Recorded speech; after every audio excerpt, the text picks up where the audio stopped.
في كربلاء إن شاء الله هي الزهراء سلام الله، يعني أجرنا إن شاء الله على الزهراء. أجرنا إيه؟ لأن وأنا باعتقادي يعني باعتقادي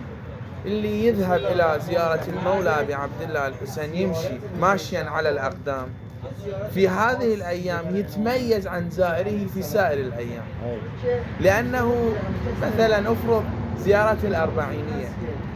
زيارة الأربعينية صارت كعلامة للشيعة، كل الناس يجون يطلبون،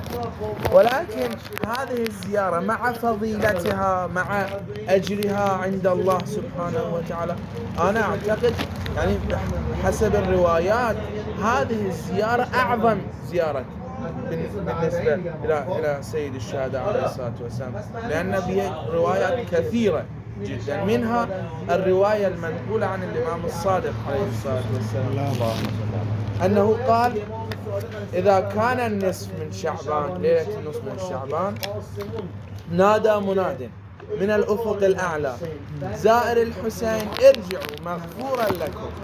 ثوابكم على الله ربكم ومحمد نبيكم. يعني ما حد يقدر يحتسب ايش قد الثواب، ايش قد الأجر، ما يصير، بس الله يعلم، بس النبي يعلم. زين، هذا يعني يمكن يخطر على البال، هذا هو المقصود، احنا بعد شو نريد؟ ولكن في الرواية الأخرى أنهم قالوا، الأئمة عليهم الصلاة والسلام قالوا: استقبلوا العمل، استقبلوا العمل، يعني هذه الزيارة في الواقع مهيئ النفس لقبول الأعمال في بعد الزيارة، فلذا لازم نغتنم هذه الفرصة السعيدة إن شاء الله. حينما طهرنا الله عز وجل من ذنوبنا ومن أرجاسنا، لازم نغتنم هذه الفرصة السعيدة إن شاء الله في تحت ذاك القبة السامية إن شاء الله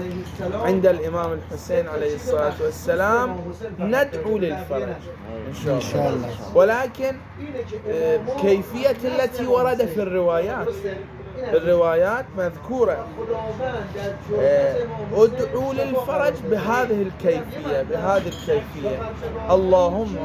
عجل لوليك الفرج والعافية والنصر، لأنه إذا عجل الله الفرج وإحنا ما كنا من المؤمنين، وهذا الفرج يصير لنا الوزر، ما يصير، يعني ما يفيدنا. لذلك ندعو للفرج مع العافية إن شاء الله في الدين، وفي التالي ندعو لاستمرار هذه المحبة إن شاء الله في قلوبنا حتى ندرك الموت إن شاء الله، دائما في خدمة سيد الشهداء، دائما في زيارة سيد الشهداء، دائما في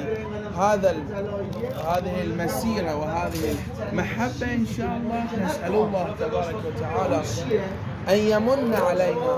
وأن يجعلنا من المستقرين في هذا الأمر،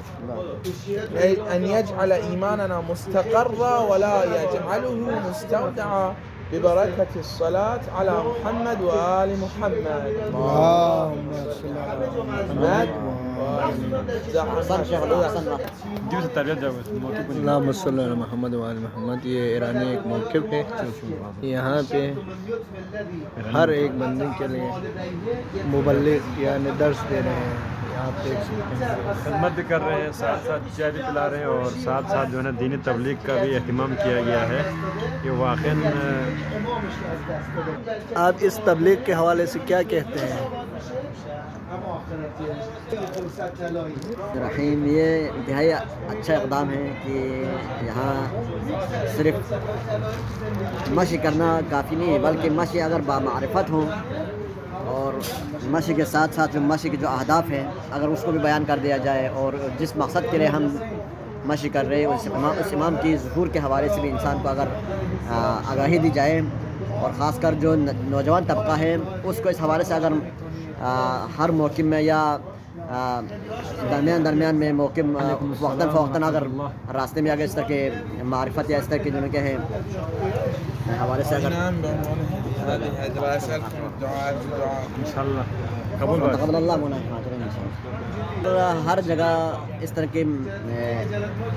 پروگرام یا اس طرح کے جو تبلیغی جو پروگرام ہیں جس زیارت عربین کے حوالے سے یا دیگر جو ماشی کے ایام میں اگر اسی مناسبت کے حوالے سے لوگ مبلغین بیٹھ کے اگر اس طرح جو نوجوانوں کی تربیت کریں ان کو آگاہی فراہم کریں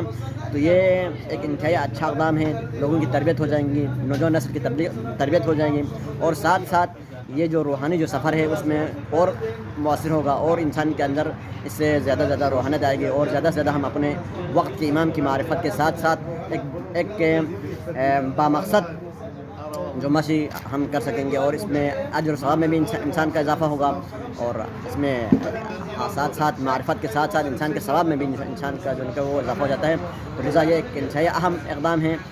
دیگر یہاں جو ایرانی موقف ہے یہ ایرانی علماء بیٹھتے ہیں اور یہاں پر بیٹھ کے جو کہ اس طرح کے پروگرام کرتے ہیں. یہاں پر پاکستانی جو مثلا جو علماء ہیں مواقف ہیں ان میں اس طرح کے پروگرام رکھے, اس طرح کے جو وہ رکھے, تو یہ ایک نسل نوٹ کے لیے ایک انتہائی اہم اقدام ہے. تو انشاءاللہ خداوند عالم ان کے یہ جو موقف والے جو کر رہے ہیں